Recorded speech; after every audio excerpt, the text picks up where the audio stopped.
So we mentioned earlier that you need to know the right time of day to come out and collect your insects. When we were out a few hours ago, these flowers were sort of lonely, sort of empty. There was not a lot of insect activity. But now that it's later in the day and it's warmed up, we're seeing tons of insect activity, and these flowers are just crawling with bees.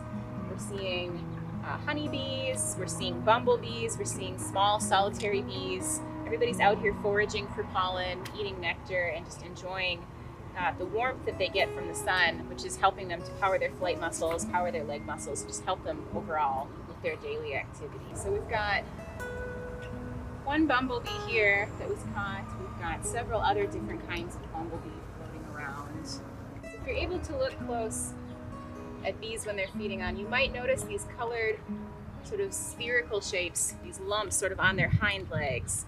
They might look yellow. These ones are looking pretty bright orange. That's coming from the pollen that they're foraging off of these flowers. So this purple clover has a pretty bright orange pollen.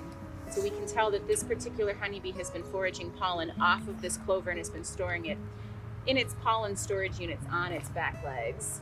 We saw maybe a different color, a lighter yellow, maybe a little more red. Sometimes we even see a blue. We'd know that it had been on some other flowers foraging in other places as well.